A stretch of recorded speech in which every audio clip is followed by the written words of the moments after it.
구약성경 열왕기상 17장 2절 말씀입니다.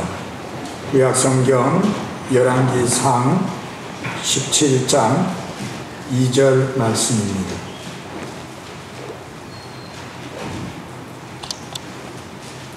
구약성경 열왕기상 17장 2절 말씀입니다. 주의 말씀이 그에게 임하니라. 이르시되 너는 여기를 떠나 동쪽으로 가서 요르단 앞 그리 시내가에 숨고 그 시내에서 물을 마시라. 내가 까마귀들에게 명령하여 거기서 너를 먹이게 하셨느니라 하시니라. 이에 그가 가서 주의 말씀대로 행하였으니 곧 그가 가서 요르단 앞 그리 시내가에 거하였더라. 까마귀들이 아침에 빵과 고기를 그에게 가져오고 저녁에 빵과 고기를 가져왔으며 그가 시내에서 물을 마셨는데 땅에 비가 내리지 아니하므로 얼마 뒤에 그 시내가 마르더라. 아멘. 기도하겠습니다.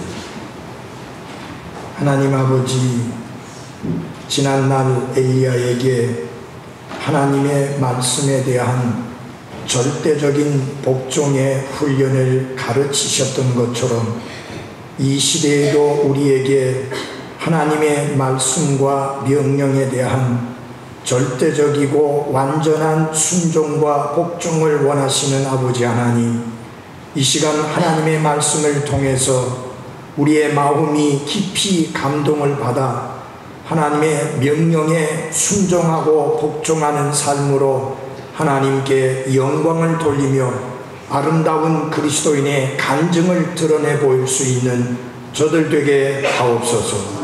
주님이 이 시간에 우리 모두에게 말씀해 주옵소서. 또 우리는 그 말씀 앞에 아멘으로 하답하며 순종의 아름다운 열매를 맺게 해 주옵소서. 예수님 이름으로 기도했습니다. 아멘. 앉아주시기 바랍니다.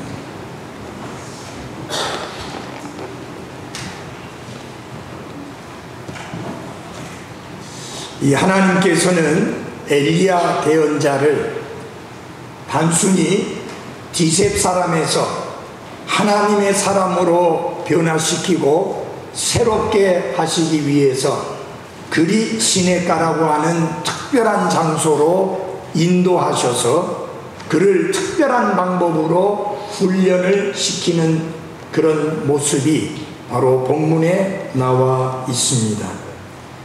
그는 이와 같은 훈련을 받으면서 하나님이 좀 더 크고 또 놀랍게 쓰시기 위하여 준비된 사람으로 바뀌어지는 것을 우리는 성경을 통해서 발견하게 되는 것입니다. 조금 전에 읽어드린 이 열왕기상 17장 2절로부터 7절 말씀을 주의 깊게 살펴보면 이 말씀은 네 부분으로 나눠져 있는 것을 볼 수 있습니다. 그 첫째 하나는 하나님께서 명령을 내리시는 말씀이 첫 번째 말씀입니다. 두 번째는 명령만 내리신 것이 아니라 그 명령과 함께 약속을 주시는 것을 우리가 또한 보게 됩니다. 그리고 그 약속의 말씀과 함께 주어진 명령에 대하여 하나님은 엘리야의 응답을 기대하고 계시는 것을 볼 수 있고요. 그리고 마지막으로 그가 말씀에 순종하고 난 다음에 과연 그가 하나님의 말씀 앞에서 철저하게 잘 순종해서 잘 훈련받는지 그를 시험하는 내용이 함께 들어 있습니다. 그래서 우리가 이 말씀을 통해서 하나님께서 그리스도인들을 마치 신병훈련소와 같은 훈련소에서 우리를 훈련하시게 될 때에 이 네 가지 양식을 따르게 된다고 하는 것을 우리들에게 보여주고 있습니다. 그 첫째는 하나님의 명령에 대한 순종입니다. 두 번째로는 명령과 함께 하나님께서 주신 약속에 대한 기대입니다. 세 번째로는 하나님이 주신 명령에 대하여 우리가 어떻게 응답을 할 것인가, 우리의 반응에 대한 가르침입니다. 하나님은 그분이 말씀하시고 나서 우리가 그 말씀 앞에 예스냐 아니면 노냐, 하나님 앞에 아멘으로 환답하며 순종의 모습을 보일 것이냐 아니면 거역하며 불순종의 모습을 보일 것이냐, 하나님은 응답을 기대하고 기다리고 있다고 하는 사실입니다. 그뿐만 아니라 우리가 하나님께 순종해서 응답을 했을 때에 그 길을 계속하고 하나님이 기대하고 원하시는 모습으로 변화되기까지 계속해서 순종의 발걸음을 내디딜 수 있도록 우리의 삶을 시험하는 그런 과정을 겪게 되는 것이 하나님이 우리를 훈련시키시는 훈련의 양식이요 형태인 것입니다. 그래서 이 네 가지 중에 오늘 그 첫 번째 것 하나를 말씀을 드리고자 합니다. 오늘 여기에 보면은 하나님의 말씀에 순종하는 훈련이라 그렇게 되어 있습니다. 한번 다 같이 해봅시다. 하나님의 말씀에 순종하는 훈련. 하나님의 말씀에 순종하는 훈련. 여기 2절 말씀에 보면은 주의 말씀이, 여기 주는 여호와를 말합니다. 이스라엘의 하나님을 말합니다. 그 하나님의 말씀이 그에게, 즉 엘리야에게 임하니라, 이렇게 말씀을 하고 있습니다.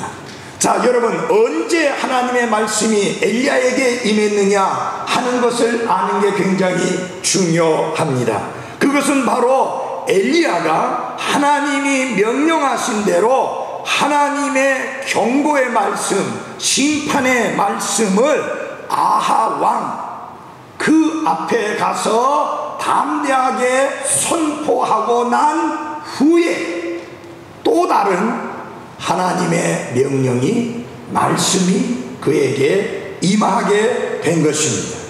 그러니까 이것이 바로 하나님의 훈련 방식입니다. 하나님이 말씀하시는데 순종하지 아니하면 하나님은 더 이상의 새로운 말씀을 주시지 아니합니다. 먼저 우리가 그 들은 바 말씀에 대하여, 주님이 주신 명령에 대하여 순종하는 모습을 보일 것을 기대하십니다. 그래서 하나님은 언제나 자신의 뜻을 기쁨으로 수행하는 사람들과 소통하고 교통하기를 원하시는 하나님이십니다. 한번 예를 들어서 여러분이 자녀들에게 어떤 것을 하도록 명했습니다. 근데 그 아이가 그것에 예 하고 가서 순종하지 않고 자꾸만 토를 달고 자꾸만 변명을 하고 이유를 대면 여러분 뭐라고 말합니까? 야, 먼저 가서 아버지가 시킨 것, 엄마가 시킨 것을 하고 오너라. 우리 그때 가서 이야기하자. 그렇게 이야기합니다. 뭐 여러분들은 어떻게 자녀들을 키웠는지 모르지만 저는 자녀를 키울 때 그렇게 이야기했습니다. 뭐라고 이야기하면, 아니 지금은 먼저 아버지가 명령한 것을 순종하는 것을 먼저 해라. 그 후에 네가 하고 싶은 이야기가 있거든 이야기하거라. 그렇게 이야기합니다. 하나님도 마찬가지입니다. 여러분, 하나님이 명령한 것에 대하여, 하나님이 말씀하신 것에 대하여, 하나님이 지시하신 것에 대하여 정확하게 먼저 순종하는 것을 기대하십니다. 우리가 하나님께로부터 받은 바 말씀에 순종하기 전에는 하나님께서 새로운 말씀으로 새로운 명령을 우리에게 주시지 않는다고 하는 것입니다. 자, 이것은 아브라함의 삶의 초기에 잘 드러나고 있습니다. 우리가 이 말씀을 좀 더 잘 이해하기 위해서 성경을 직접 찾아볼 필요가 있습니다. 창세기 12장을 열어주시기 바랍니다. 창세기 12장 말씀입니다.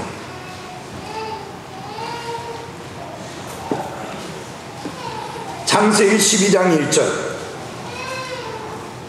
주의 깊게 그 말씀을 보시기 바랍니다.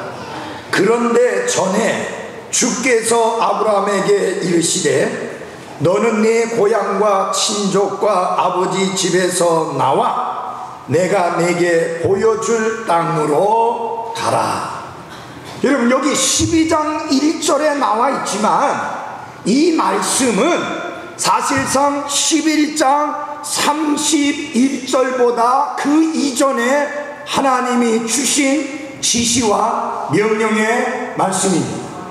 그래서 여러분 여기 흥정역 성경에는 그런데 전에 라고 말씀하므로 이 말씀이 창세기 11장 31절보다 이전에 주신 말씀인 것을 정확하게 밝히고 있습니다.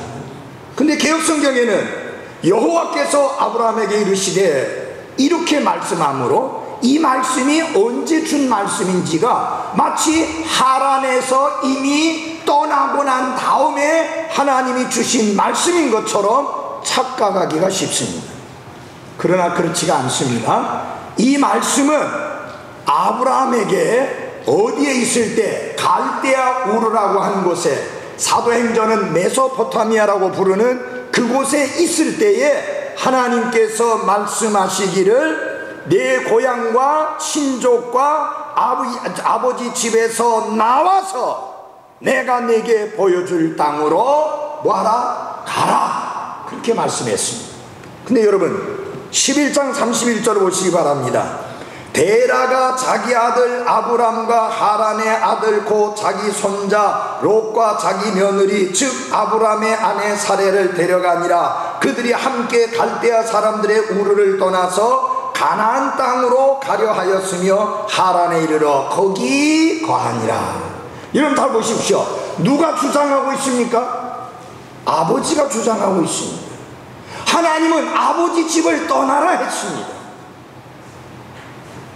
그래서 이 여행에는 하나님께로부터 말씀을 직접 받은 바 아브라함이 주장해서 그 여행을 주도해서 떠나야 되고 하나님이 지시하시는 그곳까지 계속해서 가야만 했습니다. 그러나 아브라함은 반쪽 순종을 했습니다. 떠나야 될 아버지를 떠나지 않았습니다. 친족을 떠나라고 했는데 롯을 데리고 떠났습니다. 그래서 여러분이 알다시피 나중에 롯과 그의 종들과 아브라함과 그의 종들로 인하여 크게 문제가 대두되는 것을 경험하게 됩니다. 사랑하는 그리스도인 여러분, 우리는 언제나 기억해야 됩니다. 항상 순종이 먼저입니다. 그리고 순종하되 반쪽 순종이 아니라 온전한 순종을 해야 하는 게 옳습니다. 아브라함은 그렇게 하지 않았습니다. 그래서 아버지가 주관하다 보니까 하란이라고 하는 곳에 도착을 했더니 그 땅이 너무나 보기에 좋았던 것입니다. 여기 머물러 있으면 좋겠다 생각이 들어서 아브라함아 우리 여기에 머물자 이렇게 머물게 됐습니다. 이때 아브라함은 뭐라고 말했어야 됐습니까? 아닙니다 아버지, 하나님은 하나님이 지시하시는 땅으로 가라고 했고 우리는 여기에 머물면 안 되고 우리는 여기에 거하면 안 되고 우리는 계속해서 가야 합니다. 하나님이 멈추라고 할 때까지. 그러나 그렇게 하지 않았습니다. 언제까지 지체되었습니까? 아버지가 돌아가실 때까지 지체된 것입니다. 그리고 여러분 주의해서 잘 들으십시오. 하나님의 말씀은 더 이상 아브라함에게 임하지 않았습니다. 하나님은 그에게 다시 나타나지 아니하셨습니다. 하나님은 그에게 더 이상 말씀하거나 지시하거나 명령하는 것이 없었습니다. 언제 하나님이 나타나셨습니까? 언제 하나님께서 그에게 말씀하셨습니까? 그가 하란을 떠났을 때 하나님께서 나타나시고 말씀을 하셨습니다. 무슨 말이에요? 온전한 순종의 모습을 보였을 때, 반쪽 순종이 아닌 온전한 순종을 보였을 때 하나님은 아브라함에게 나타나시고 말씀을 하셨습니다. 이것이 중요합니다. 하나님께서 날마다 순간순간마다 매일매일 여러분들에게 말씀하시기를 원하신다면 이미 하나님이 여러분에게 말씀하신 하나님의 지시와 명령에 반쪽짜리가 아닌 철저한 순종을 실천하시기를 바랍니다. 그래야 하나님이 우리의 마음을 감동하는 새로운 말씀들을 안겨주시게 되는 것입니다. 여기 말씀을 보십시오. 창세기 12장 4절입니다. 이처럼 아브라함이 주께서 자기에게 말씀하신 대로 떠나갔고 롯도 그와 함께 갔으며 아브라함이 하란을 떠날 때에 75세였더라. 그 다음에 여러분 7절 보시기 바랍니다. 다 같이 함께 읽겠습니다. 시작. 주께서 아브라함에게 나타나 이르시되 내가 이 땅을 내 씨에게 주리라 하셨으므로 됐습니다. 그래서 마침내 어디까지 갔는가? 가나안 땅에 들어가게 되었고 바로 그때에 하나님께서 아브라함에게 나타나셔서 이 땅을 너와 내 씨에게 주리라 그렇게 약속하시고 말씀하셨습니다. 여러분, 반쪽짜리 순종으로 인하여 하나님 앞에서 왕의 자리를 빼앗겼던 한 왕을 기억하시죠? 누구예요? 큰 소리 이야기해 보십시오. 누구예요? 에? 아니, 하나님께 대한 반쪽 순종 때문에 왕 자리를 빼앗겼던 왕 생각 안 납니까? 누구예요? 사울 왕입니다. 하나님께서 아말렉 왕뿐만 아니라 모든 남자들을 다 죽이라고 그랬습니다. 그리고 모든 살아있는 짐승들이고 생물들이고 다 죽이라고 했는데 사울 왕은 아말렉 왕을 끌고 왔습니다. 죽인 게 아닙니다. 그 다음에 모든 짐승을 죽이라고 했는데 생물을 죽이라고 했음에도 불구하고 그는 좋은 짐승들은 몽땅 다 살려놨습니다. 그때 하나님께서 사무엘 대언자를 보내셔서 그렇게 말씀하셨습니다. 사무엘 대언자를 통해서 말씀하셨는데 사울 왕이여 하나님이 명령한 대로 왜 순종하지 않았습니까? 했을 때 그는 순종을 했노라고 말을 했습니다. 그러나 당신은 순종하지 않았습니다. 그리고 하나님은 순종의 가치를 당신이 드리는 어떤 희생물보다도 더 가치 있고 소중하게 여긴다는 사실을 잊지 마십시오. 그리고 주신 경고가 뭐냐면은 이제 왕이 하나님의 말씀을 저버렸으므로 하나님께서도 왕을 저버리셨나이다. 반쪽 순종으로 인하여 왕자리까지 잃게 되었습니다. 사랑하는 그리스도인 여러분이요, 여러분과 저의 삶 속에서 정말 하나님이 명하신 것을 순종하되 이 반쪽짜리 순종이 아닌 온전한 순종으로 하나님께 영광을 돌려드리는 그런 복된 삶을 살아가는 나와 여러분이 되어지기를 바랍니다. 여기 하나님께서 아브라함에게 나타나신 것은 그가 하란을 떠나서 온전히 순종한 후였다고 하는 이 말씀을 통해서 우리에게 중요한 사실을 보여주고 있습니다. 하나님께서는 자신의 종들을 인도하시고 이끄실 때에 단계적으로 한 단계 한 단계 인도해 가신다고 하는 사실입니다. 그러므로 우리가 매일매일 살아가는 삶 속에서 배워야 되는 것은 뭐냐? 한 번에 한 달을 살려고 하지 말고, 한 번에 1년을 살려고 하지 말고, 한 번에 평생을 살려고 하지 말고, 한 번에 하루씩 살아가는 것을 배워야 하는 것입니다. 그래서 예수님께서 기도를 가르치실 때에 무슨 양식을 위하여 기도하라고 그랬습니까? 무슨 빵을 위하여 기도하라고 그랬습니까? 매일의 필요로 하는 빵을 위해서 기도하라고 말씀하므로 매일매일 한 번에 하루씩 살아가야 될 것을 가르쳐 주시게 된 것입니다.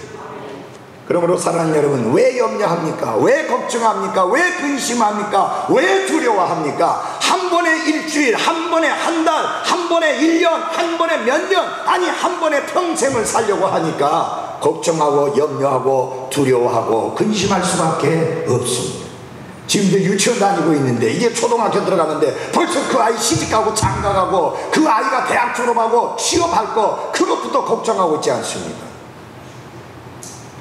여러분, 그 아이가 대학 가고 시집 가고 장가갈 때까지 주님이 오시지 않을지 어떻게 합니까? 정말 제가 제일 집리하기 싫은 예식이 있습니다. 그게 바로 장례 예식. 할 수 있으면 더 이상 우리 교회 성도들 중에 어느 누구도 장례식을 집례하지 아니하고 주님이 빨리 영광 가운데 오실 수 있기를 소원합니다. 한 번에 하루씩 사십시오. 무슨 말이냐? 지금 있는 그 유치원 아이, 지금 있는 초등학생, 지금 있는 중학생, 지금 있는 고등학생 바라보면서 하나님 앞에 감사하며 그 아이들을 키우시기를 바랍니다. 내일은 우리가 모릅니다. I don't know tomorrow.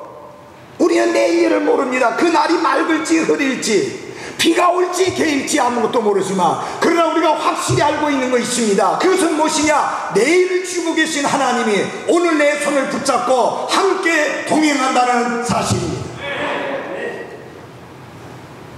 그러므로 예수님은 말씀하셨습니다. 내일을 위하여 염려하지 말라. 내일은 내일이 염려하게 하라. 여러분, 내일은 우리에게 주어지지 않았습니다. 오직 오늘만이 우리에게 주어졌습니다. 우리가 이날에 해야 될 일은 뭐냐? 기뻐하고 즐거워하며 하나님께 감사하며 하나님께 찬양드리며 하나님께 영광 돌리며 하나님을 경배드리며 그분이 명하신 것을 최선을 다해서 반쪽짜리 순종이 아닌 온전한 순종으로 그분께 순종하는 것만이 나와 여러분이 해야 할 일입니다. 왜 하나님께서 한 번에 한 단계씩만 인도해 가시는가? 우리의 삶이 믿음의 길이기 때문에 그렇습니다. 우리는 눈에 보이는 것을 따라 살아가는 사람들이 아닙니다. 보이지 않는 것을 따라 믿음을 쫓아 살아갑니다. 그렇기 때문에 중요한 것은 뭐냐? 하나님이 한꺼번에 인도하시는 것이 아니라 한 단계 한 단계 인도하시는 것입니다. 자, 사울이 그리스도인들을 잡아 죽이기 위해서 다메섹으로 가던 과정에 구원받고 변화됩니다. 그가 구원받고 변화되자마자 하나님께 예수님께 돌린 질문이 있습니다. 예수님께 드린 질문이 있습니다. 그것은 무엇이냐 하면은, 주여 내가 무엇을 하리까? 그때 예수님께서 거창한 말씀하지 않았습니다. 다메섹으로 들어가라. 다메섹으로 들어가라. 그러면 네가 할 일을 가르쳐 줄 사람이 거기 있으리라. 그에게 네가 앞으로 세계 선교에 놀랍고 위대하게 쓰임받을 것이다. 그런 말씀한 게 아니라, 지금 네가 할 일은 다메섹으로 들어가라. 거기서 아나니아라는 사람을 만나라. 그가 내게 무엇을 해야 될지를 알려주리라. 한 단계 한 단계 인도해 가는 것입니다. 매일 매 순간 주님과 함께 동행하며 발걸음을 옮겨 놓을 때 하나님은 우리를 최선의 아름다운 길로 인도해 가시게 되는 것입니다. 여러분, 캄캄한 밤에 운전해 보셨죠? 헤드라이트를 켜고 운전을 합니다. 근데 그게 보이는 게 한계가 있습니다. 끝까지 보이는 게 아닙니다. 그래서 여러분들이 너무 과속하면 위험한 게 안 보이는 것이 좀 있기 때문입니다. 그래서 보이는 만큼만 속력을 내서 가셔야지, 보이지 않는 곳까지 그렇게 속력을 과속해서 하시면 크게 위험합니다. 하나님은 한꺼번에 내 인생 모두를 보여주시지 않습니다. 한 단계 한 단계 보여주시면서 어떻게 살아가라고 합니까? 믿음으로 살아가라 합니다. Living by faith, 믿음으로 살아가기를 하나님은 원하십니다. 그리고 우리를 인도하십니다. 우리를 이끄십니다. 그러나 한 번에 1년 365일이 아니라 매일매일 순간순간 우리의 발걸음을 인도해 주심을 기억하시기 바랍니다. 왜 그렇게 하시는가? 계속해서 우리가 주님을 의지하며 살아가기를 원하시기 때문입니다.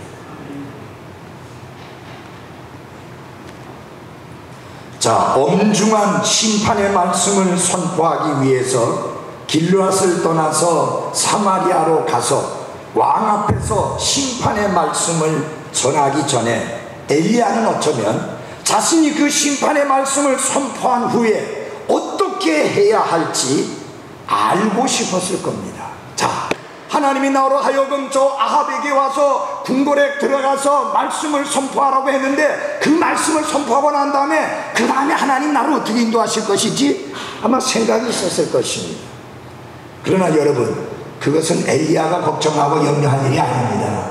왜냐하면 그것은 하나님께서 알아서 인도해 가실 것이기 때문입니다. 그저 엘리야는 하나님의 명령을 따를 뿐 그 이후에 어떻게 해야 할지에 대해서는 하나님께 맡겨놓고 하나님의 인도하심을 기다리는 것을 그는 배워가야만 했던 것입니다.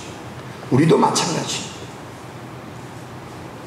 그래서 성경은 이렇게 말씀합니다. 내 마음을 다하여 주를 신뢰하고 내 자신의 명철을 의지하지 말지어다. 내 모든 길에서 그분을 인정하라. 그리하면 그분께서 내 행로들을 지도하시리라.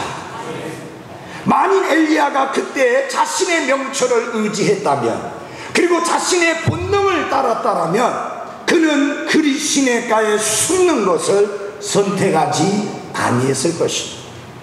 오히려 사마리아의 모든 도시와 마을들을 구석구석 돌아다니며 설교하고 경고의 말씀을 선포하는 그런 길을 선택했을 것입니다. 자신의 힘으로 사람들의 의식을 일깨우는 것을 자기의 주어진 막중한 책임으로 그렇게 여겼을 것입니다. 그래서 우상숭배의 겁을 집어먹고 있는 백성들을 부추겨서 아합 왕에게 우상숭배를 그치도록 압력을 넣게 하였을 것입니다. 그러나 여러분, 그것은 하나님께서 그에게 시키신 일이 아니었습니다. 여러분, 내가 하고 싶은 일이, 내가 하고자 하는 일이 아무리 아름답고 좋은 일이라 할지라도 하나님보다 앞서가고 하나님보다 먼저 가는 것을 주의해야 합니다. 하나님을 추종자로 만들지 말고 우리가 추종자의 길을 걸어가야 하는 것입니다. 주께서 내 길을 인도하시겠다고 하셨는데 주님보다 앞서가는 것은 믿음의 길이 아니요, 그리스도인들이 삶을 통해서 반드시 배워야 될 훈련 중에 하나가 주님보다 앞서가는 그런 것을 하지 말아야 된다는 그 사실입니다. 자, 하나님께서 엘리야에게 말씀합니다. 여기를 떠나라. 그리고 동쪽으로 가라. 그리고 그리 시냇가에 숨어라. 이렇게 명령을 하셨습니다. 이렇게 명령을 하신 것은 두 가지 이유가 있습니다. 첫째는 하나님의 영광을 위한 것이고, 또 다른 하나는 엘리야의 유익을 위한 것입니다. 여러분, 이 말씀을 한번 보시기 바랍니다. 열왕기상 17장 한번 다 같이 다시 한번 글로 돌아가겠습니다. 열왕기상 17장 2절, 3절이네요. 다 같이 3절, 다 같이 우리 한 목소리로 크게 읽어보십시다. 3절 시작. 너는 여기를 떠나 동쪽으로 가서 요르단 앞 그리 시냇가에 숨고 그랬습니다. 자, 이 말씀은 무엇을 위한 말씀이냐? 분리를 위한 부르심이요 말씀입니다. 하나님은 구원받은 그리스도인들이 저희 중에서 나와서 따로 있고 더러운 것을 만지지 말라고 하는 분리된 삶에 대한 하나님의 명령에 순종하는 그리스도인이 되기를 원하십니다. 잘 보십시오. 아합 왕은 배교자였습니다. 그의 배우자 이세벨은 이방인으로서 우상숭배를 들여온 여인이었습니다. 그리고 당시에 이스라엘 나라는 전역이 우상숭배로 가득하게 되었습니다.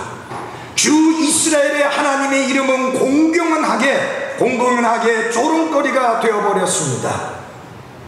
이런 상황 속에서 하나님의 사람이 어찌 처신해야 할까요? 하나님은 엘리야가 그곳에서부터 나와서 분리되어 따로 있기를 원했습니다. 여러분, 참 우리 생각하고는 안 맞죠? 더 엘리야를 활발하게 사역하고 활동하게 해서 더 많은 사람들을 경고해서 주 하나님께로 돌아오게 만들어야 될 터인데, 이제 다른 하나님의 말씀을 선포할 수 있는 엘리야조차도 아무도 없는 은둔의 장소에 가서 은둔하고 있으라고 하니 좀 안 맞잖아요. 근데 여러분, 하나님의 생각은 언제나 인간의 생각과 다릅니다. 지금 여러분, 더 중요한 건 뭐냐?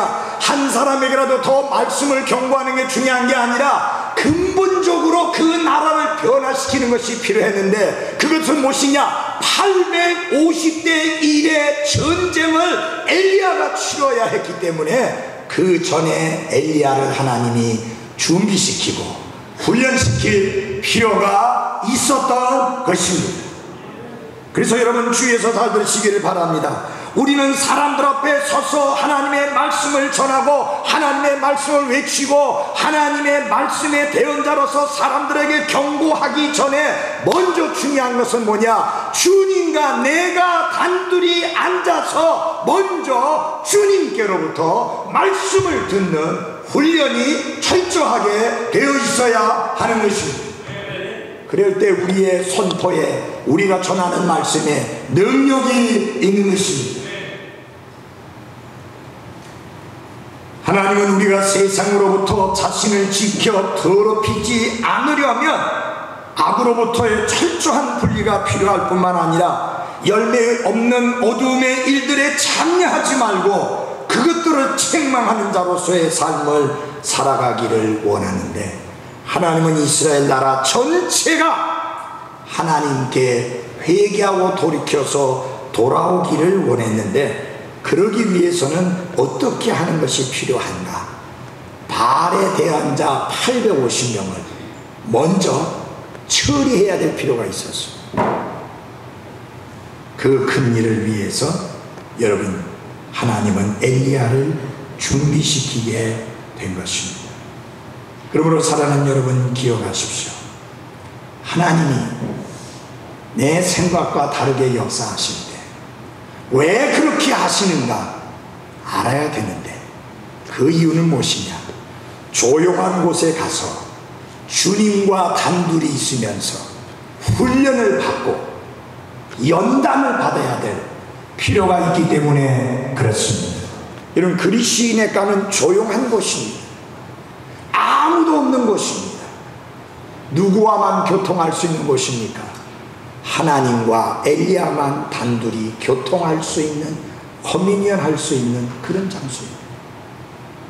사랑하는 여러분들이요, 우리가 이 경건의 시간이라는 말을 영어로 표현을 하는데, 그 중에 하나가 뭐냐면 quiet time이라고 하는 조용한 시간이라고 합니다.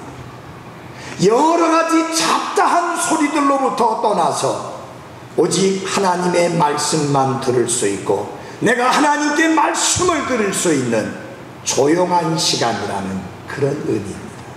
나와 여러분의 삶에 이 조용한 시간의 가치와 중요성을 결코 잊지 마시기를 바랍니다. 이 강단에서 선포되어지는 하나님의 말씀에 경청하고 그 말씀을 아멘으로 받고 그 말씀에 순종하며 그 말씀을 따라 살아가는 것 너무너무 중요한 것 사실이지만, 그러나 더 중요한 것은 여러분이 매일매일 주님과 조용히 만나고 주님의 말씀을 듣고 주님께 말씀을 드리는 그 조용한 시간이 더 중요하다는 사실을 잊지 마시기를 바랍니다. 그 시간들이 신실하고 충실한 사람들은 공개적으로 선포되는, 공적으로 선포되는 그 말씀을 더 달게 받을 수 있고 더 기쁨으로 받을 수 있고 더 아멘으로 받을 수 있는데, 이 개인적으로 조용한 시간을 가지지 않는 사람들은 갑작스럽게 말씀을 들으니까 언제나 생소한 겁니다. 그리고 여러분 잘 보십시오. 목사가 언제든지 어마어마한 설교를 해서 뇌를 충분하게 충족시키기를 기대를 합니다. 일주일 동안 쫄쫄 굶은 거 한 방에 다 해결해 주기를 원합니다. 그러니까 설교에 대한 만족도가 떨어지는 겁니다. 항상 명설교를 하기를 기대합니다. 근데 어떤 목사님이 그런 이야기를 하더라고요. 목사가 자기 생애에 명설교를 할 수 있는 거는 별로 몇 번 안 된다. 거의 죽순다. 제가 죽을 쓰는지 밥을 하는지 모르지만 열심히 준비하고 열심히 기도하고 열심히 묵상하고 열심히 준비해서 하나님의 말씀을 또 열정적으로 선포합니다. 왜냐하면 말씀을 선포하도록 하나님이 저를 불러주셨기 때문입니다.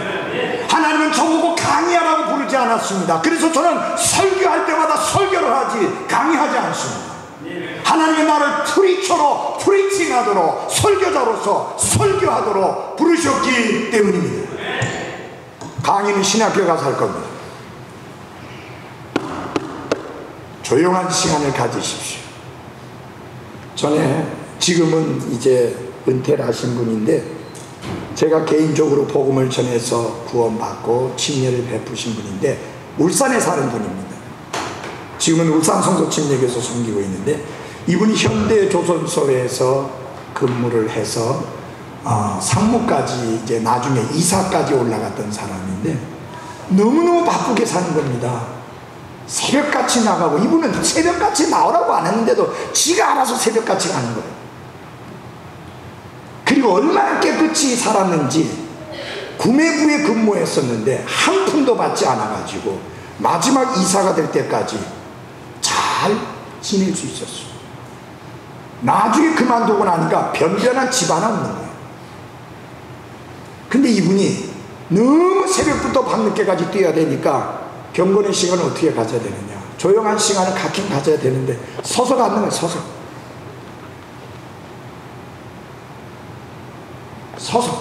5분 동안, 그래도 5분 동안이라도 말씀을 읽고 기도하고 하나님 내게 말씀하시게 하고 내가 하나님께 말씀드리는 그런 시간을 꾸준히 포기하지 않고 멈추지 아니하고 했다 안 했다 하지 아니하고 꾸준히 한 겁니다.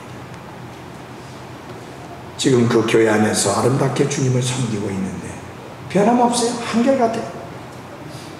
우리에게 필요한 게 이겁니다.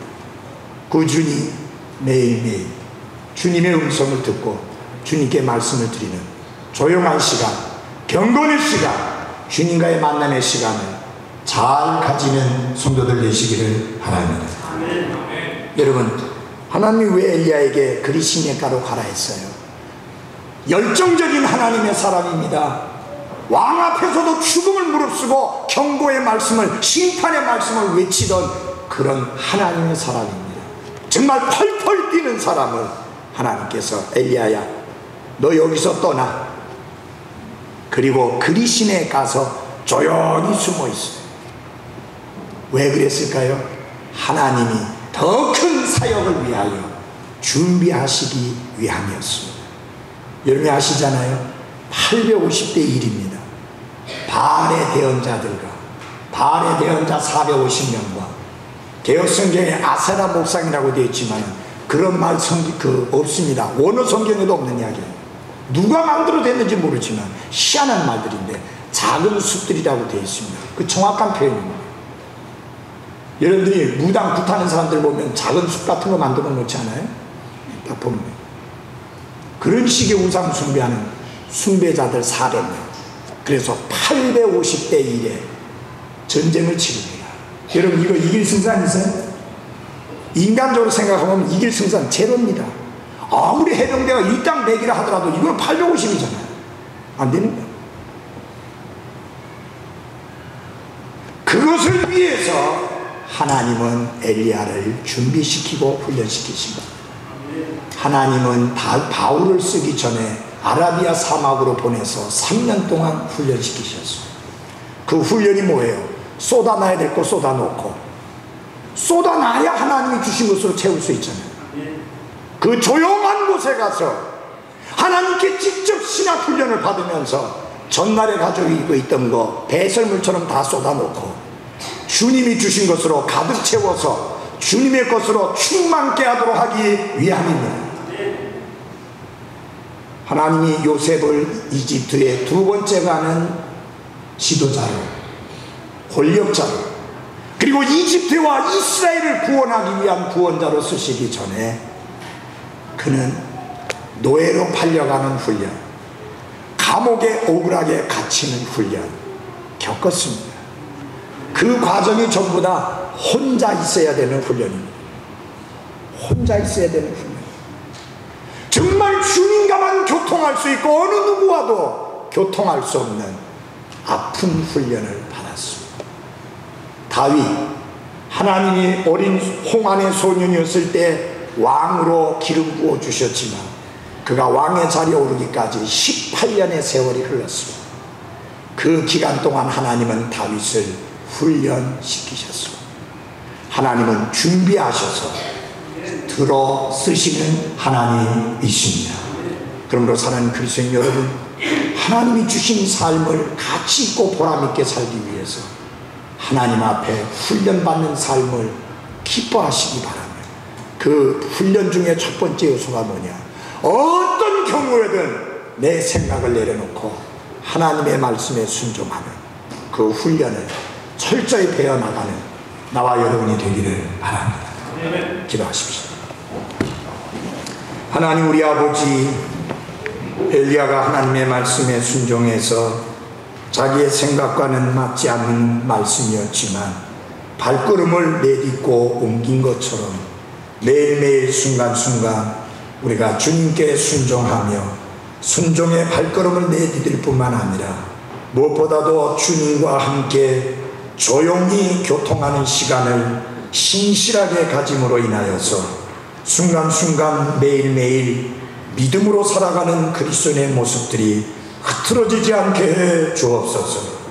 매일매일 하나님이 나에게 말씀하시도록 하는 그런 경건의 시간이 철저하게 실천되어지는 성도들 되어지게, 날마다 주님께로부터 말씀을 듣고 하루를 시작하는 성도들이 되어지게 하나님이여 변화시켜 주옵소서. 예수님 이름으로 기도했습니다. 아멘. 우리 다 같이 일어나시